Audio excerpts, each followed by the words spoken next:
Good morning, good afternoon, good evening, wherever you are, whatever you're doing, and welcome to another episode of Post-Conference Presser for Anfield Index. It is Friday the 31st of January, the day where all them people who had the resolutions about, I'm going to quit smoking, I'm going to go to the gym, whatever it's been, if you're one of them, you usually say, fuck it about now, let's be completely honest. And to be honest, I don't really care because all the focus is on Bournemouth tomorrow, isn't it, ladies and gents? So we'll talk through the usual. We'll talk through the questions Arne Slot was asked, the answers he gave. We'll talk about the clues we can take if from the PSB game the other night. We'll talk about the threats Bournemouth bring, and there is a few. It's a mixed thought process on this from a lot of people, isn't there? And then we'll get into the lineup, score, and scorers. I'm Dave Davis coming to you from a mild Edinburgh, proper dad word that in it type of thing. Not too cold, not too warm, but who really cares? Let's get into it, ladies and gents. So what was Arne Slot asked? The first question, and it always felt like an Arsenal question, this, but it was about online abuse, social media. The Michael Oliver incident was referenced. So what did he answer with this one? He said, we all have a responsibility when it comes to this, and we're aware of that. Not are not always perfect examples, but we're human beings as well. We try to be responsible as possible. Hopefully, England can become the first country that has an answer to that online abuse. Social media things is something that we're all aware of, and hopefully we can get this in a way that it's not there anymore. Admirable sentiments from Arne Slot. I think, as he admitted, the chances of that are pretty much non-existent, but it all feels, doesn't it, like Arsenal. This is kind of what's thrown it up. The whole Michael Oliver thing, the way, the death threats, etc. From, I think, Lewis Skelly, their young fullback, and their result the other weekend, realistically, the 1-0 where both teams ended with 10 men in the Wolves game. Their overreaction, pundits' overreaction at the same time. I mean, Mika Richards saying it's the worst incident he's seen in the history of the Premier League. I mean,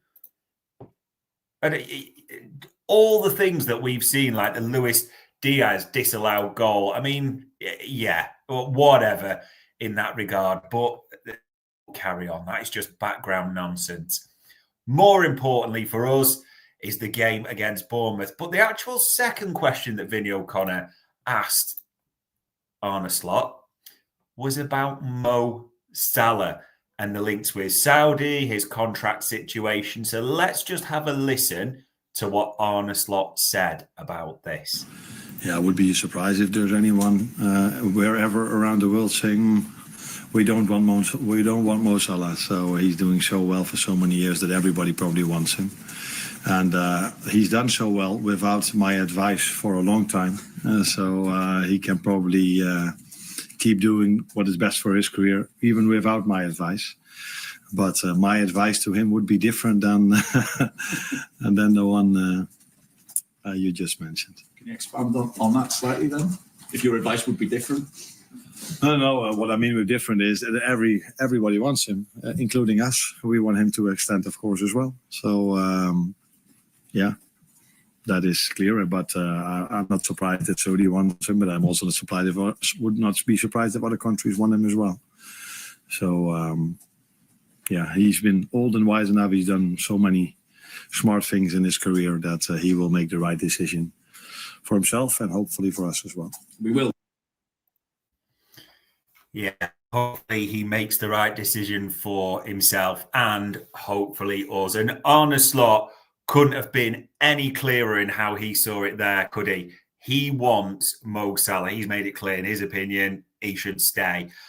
The ultimate thing, as people will know on this, no doubt, Arne Slot does not control the purse strings. Arne Slot does not negotiate contracts for Liverpool. That is the job, the role of Richard Hughes. And I know people have got a lot of thought, shall we say, on Richard Hughes and his role, but it is an odd one.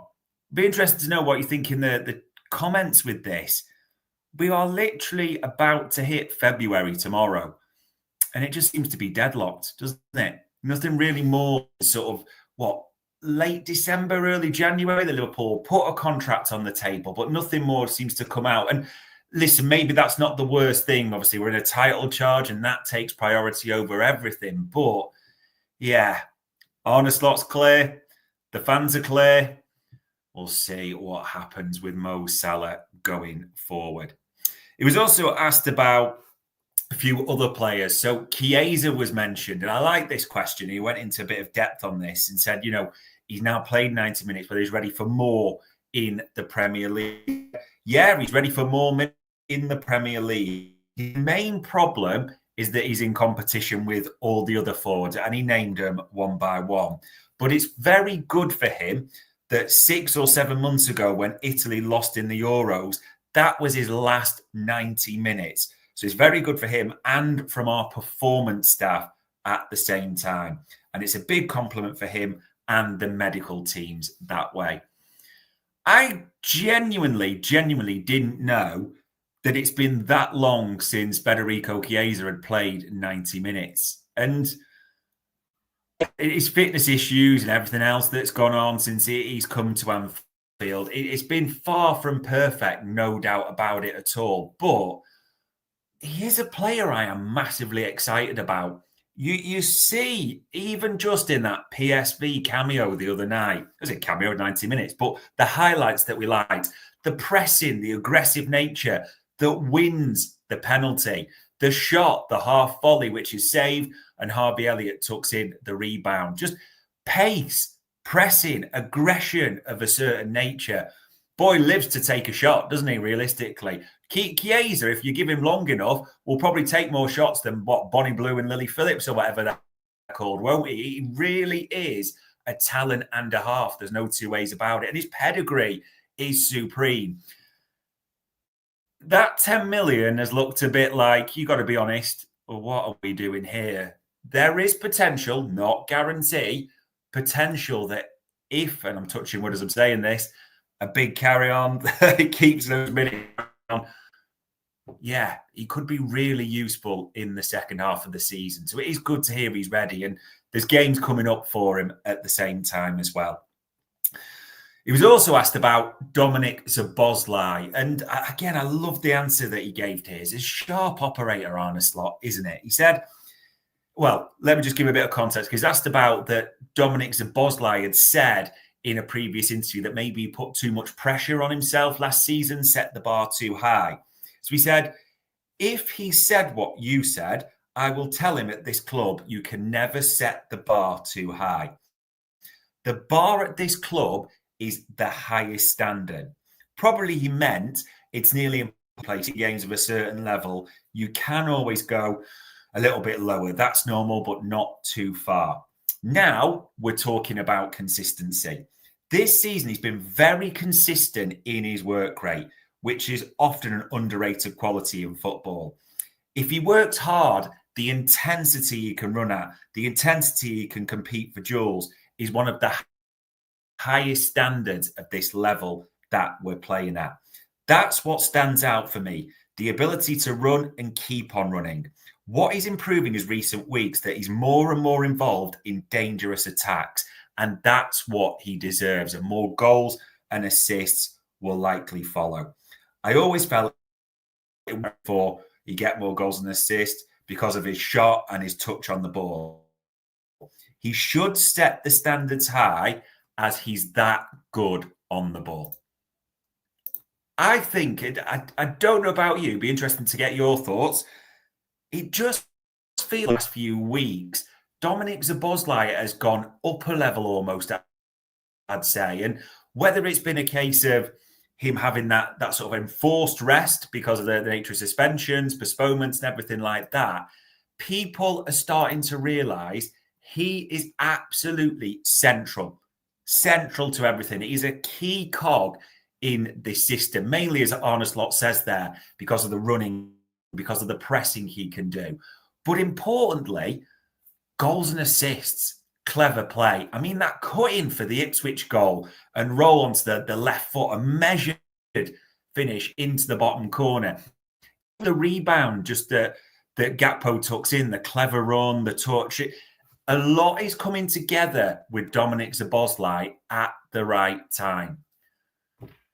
Fingers crossed, touch wood, everything. He just stays fit at the moment. We'll see what happens.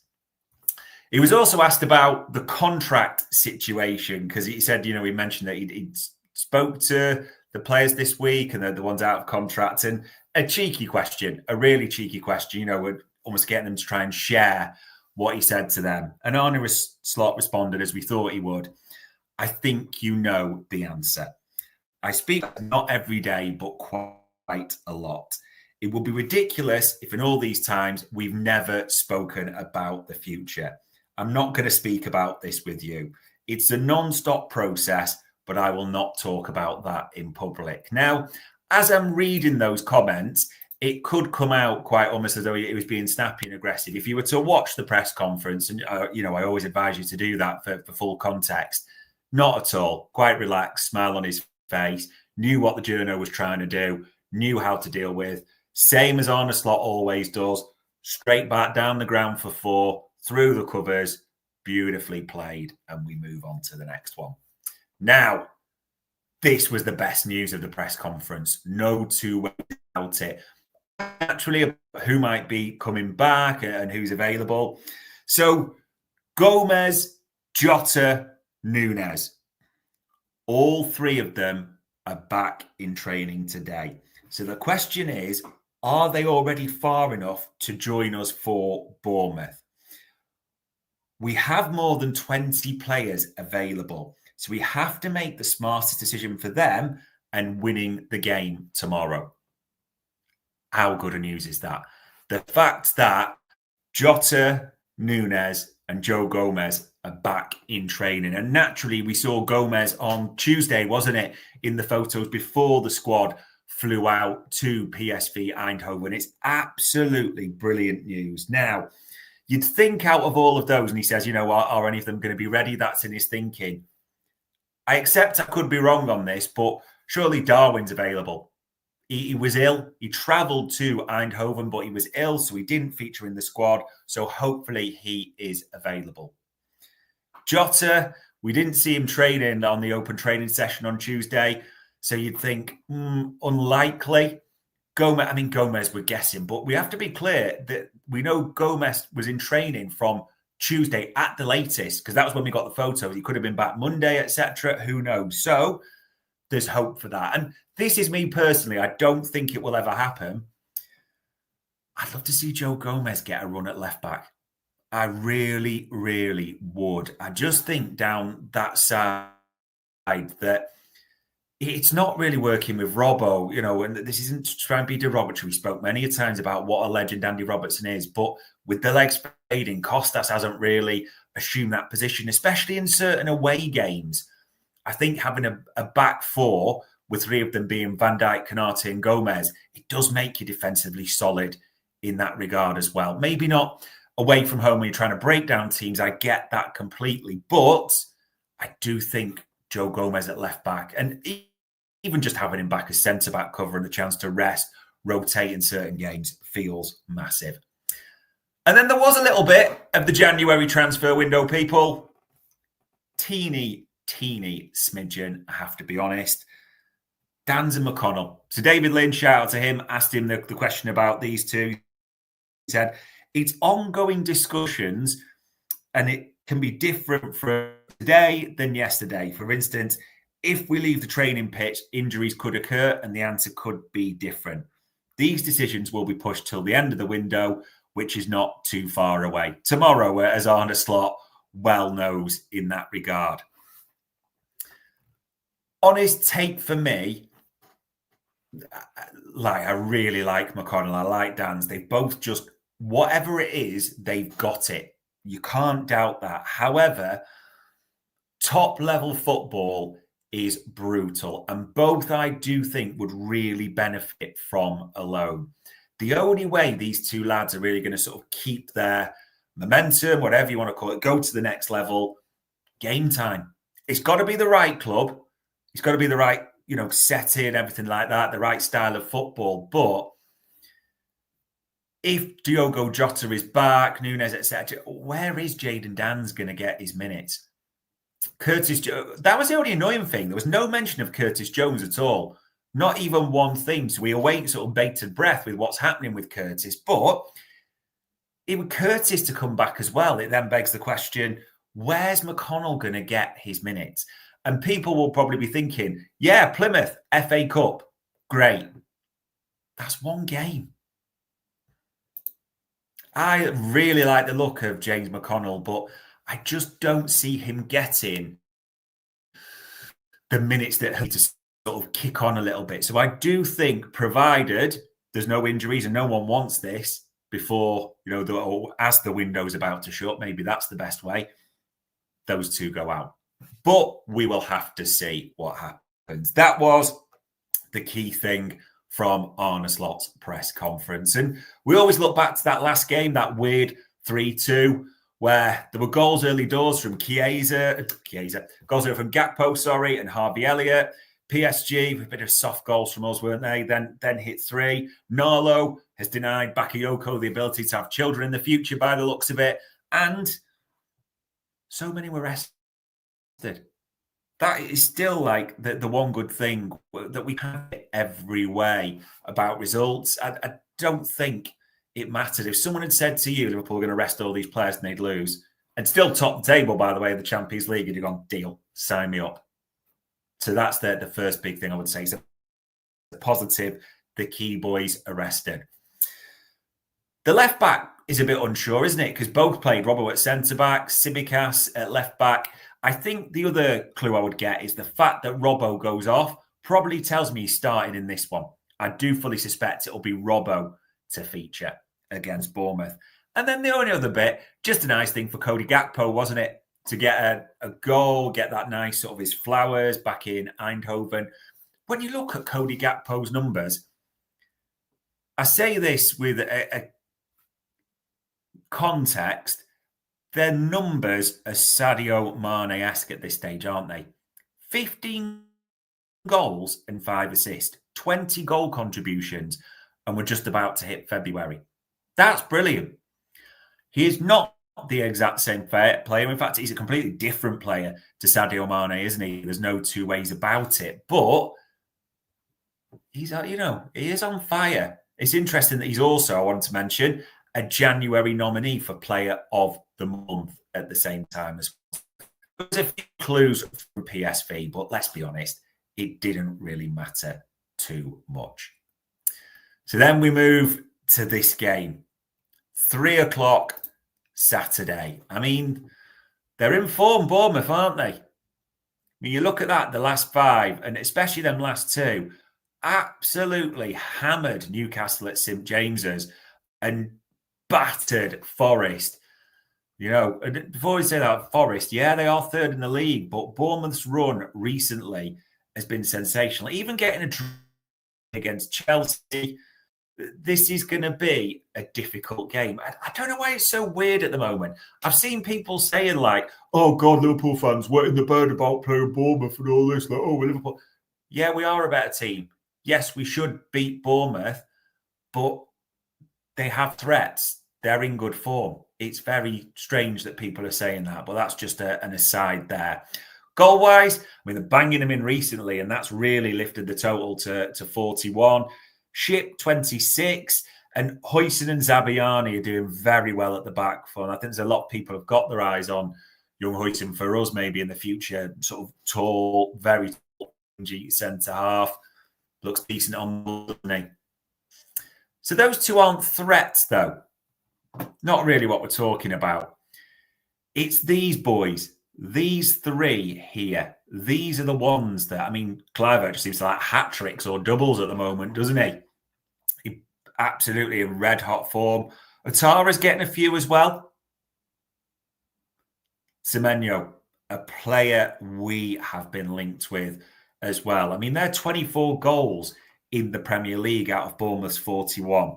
So they are the 3 main threats. And understandably as well, people will be watching Kirkaz, won't they? Because that's a player that's been strongly linked with us at the same time. Now, me and Bart's actually previewed this one on Stat Me Up last night, and Bart's had a little look at Understat. And the premise of this, just have a listen, is Bournemouth are running hot and cold at this moment in time. Let's just have a listen to this. Before I go into Understat, I do think it's a Bournemouth press really high, really aggressive, and then they try and get at you really quickly and score, right?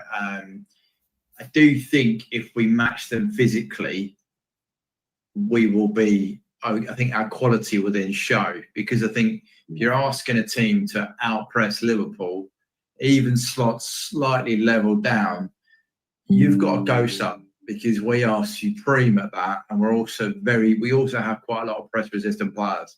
So I think, there's some things, but if we're not up to it physically, it could be a difficult game.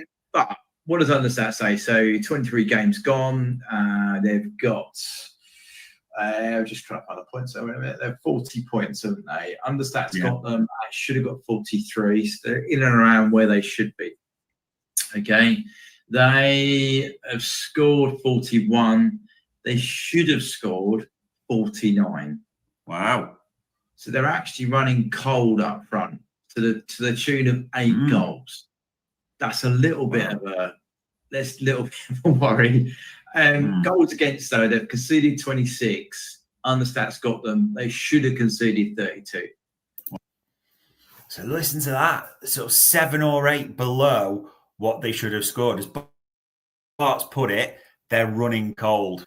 Let's hope they don't discover the right tap head or whatever it is this weekend. And in terms of their defence, they should have actually conceded even more than the 26, should be 32, as he said. Maybe that as well is down to how well the likes of Huijsen, Zabiani, they have been in great form recently. What you'd hope, though, can we turn the other tap head? Can we start putting in a few that way? They should have actually conceded more. And when we looked at, and listen, you can hear, watch, see all this. If you listen to Stat Me Up, Bart goes into great depth on this and explains it really well. If you look at the way what they try and do, if we do this in the right way, because they haven't conceded that many shots, as he talked about, we could get real chances tomorrow. Similar in a vein to the Brentford game. It could be really tight. It's a hard one to call. They are in red hot form. And that brings us to the lineup, score, and scorers for this one. Now, I may just be completely wrong here. We'll find out tomorrow. But does the lineup not essentially pick itself? Does the fact that Alisson, Trent, VVD, Ibu were left back home, the entire midfield starting 3 of Mac, Gravenberch, and Szoboszlai were left at home. Salah didn't travel. Diaz didn't travel. Cody Gakpo came off in the 51st minute. It did feel like almost felt like a farewell more than anything else. Get a penalty, don't sort of bust a gut, go down the tunnel afterwards, and come back onto the bench and do your hugs. So that lineup picks itself. And as we mentioned before, that only leaves the left back spot. And you think with Costa staying on the full 90, with Robbo coming off, would it make sense for Robbo to start in this one? That is just the honest one that I am leaning towards. I can't really see any other lineup unless naturally there's an injury or something we don't know about. But also you'd hope, maybe too soon, you could have Núñez, Gomez, Chiesa and Jota on the bench. There could be real firepower options. That is the big hope for this one, isn't it? Which brings us to the final one, the lineup, score and scorers. What are we going with this one? I mean, I just like looking at this. Look, hang that in the Louvre. 56 ahead of Arsenal with a game in hand. Nothing to be worried about. Essentially, you'd say with Bournemouth on 40 points, but I think this will be a tough game, and I think it will be a tight game. I can't get out my head 2-1. A 2-1 victory. I think there might be parts where we almost have to ride it or take a deep breath, shall we say, as well. So 2-1 I'm going with. And Mo Salah. Fire in his bow, talked about by Arne Slot in terms of his contract. He would be the one I think will end up on the score sheet. Safe bet, you can argue. And, 40 goal contributions so far in this Premier League is just absolutely insane, isn't it? But what's also insane is having a player like that into the last 6 months of his contract and looking like no resolution or no developments on that. So we will see what happens tomorrow, 3 p.m. Fingers and everything crossed, isn't it, ladies and gents? But there we are. Friday, the 31st of January. You might be finishing your work day. You might be heading to the pint with the lads. You might just be looking forward to going home, sitting in your pants, eating M&Ms, watching some tea, whatever it is. You may, if you're on the other side of the world, just be heading to work. But 3 o'clock tomorrow in the UK, we will all be tuned through certain methods, shall we say, to watching Liverpool versus Bournemouth. But on Friday, the 31st of January, that was another post-conference presser for Anfield Index.